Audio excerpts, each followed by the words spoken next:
بسم الله الرحمن الرحيم. اقتربت الساعة وانشق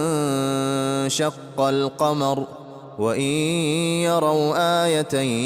يعرضوا ويقولوا سحر مستمر وكذبوا واتبعوا أهواءهم وكل أمر مستقر ولقد جاءهم من الأنباء ما فيه مزدجر حكمة بالغة فما تغني النذر فتول عنهم يوم يدعو الداع إلى شيء نكر خش عن أبصارهم يخرجون من الأجداث كأنهم جراد منتشر مهطعين إلى الداع يقول الكافرون هذا يوم عسر كذبت قبلهم قوم نوح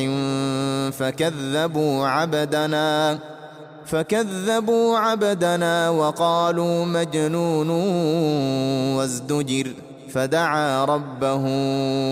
أني مغلوب فانتصر ففتحنا أبواب السماء بماء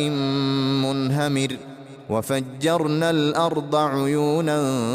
فالتقى الماء على أمر قد قدر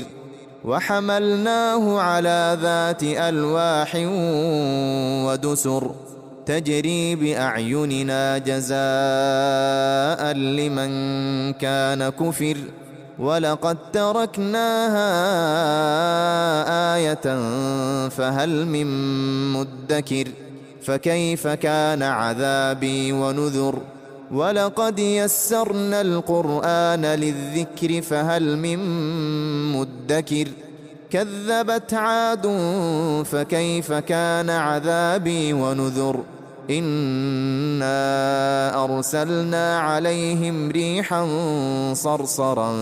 في يوم نحس مستمر تنزع الناس كأنهم أعجاز نخل منقعر فكيف كان عذابي ونذر ولقد يسرنا القرآن للذكر فهل من مدكر كذبت ثمود بالنذر فقالوا أبشرا منا واحدا نتبعه إنا إذا لفي ضلال وسعر أألقي الذكر عليه من بيننا بل هو كذاب أشر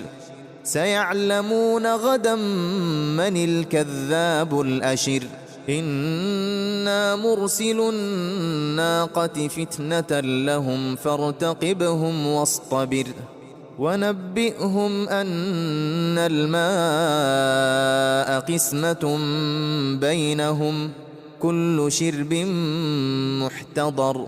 فنادوا صاحبهم فتعاطى فعقر فكيف كان عذابي ونذر إنا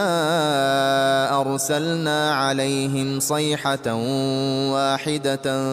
فكانوا كهشيم المحتضر ولقد يسرنا القرآن للذكر فهل من مدكر كذبت قوم لوط بالنذر إنا أرسلنا عليهم حاصبا إلا آل لوط نجيناهم بسحر نعمة من عندنا كذلك نجزي من شكر ولقد أنذرهم بطشتنا فتماروا بالنذر ولقد راودوه عن ضيفه فطمسنا أعينهم فذوقوا عذابي ونذر ولقد صبحهم بكرة عذاب مستقر فذوقوا عذابي ونذر ولقد يسرنا القرآن للذكر فهل من مدكر ولقد جاء آل فرعون النذر كذبوا بآياتنا كلها فأخذناهم أخذ عزيز مقتدر أكفاركم خير من أولئكم أم لكم براءة في الزبر أم يقولون نحن جميع منتصر سيهزم الجمع ويولون الدبر بل الساعة موعدهم والساعة أدهى وأمر إن المجرمين في ضلال وسعر يوم يسحبون في النار على وجوههم ذوقوا مس سقر إنا كل شيء خلقناه بقدر وما أمرنا إلا واحدة كلمح بالبصر ولقد أهلكنا أشياعكم فهل من مدكر وكل شيء فعلوه في الزبر وكل صغير وكبير مستطر إن المتقين في جنات ونهر في مقعد صدق عند مليك مقتدر.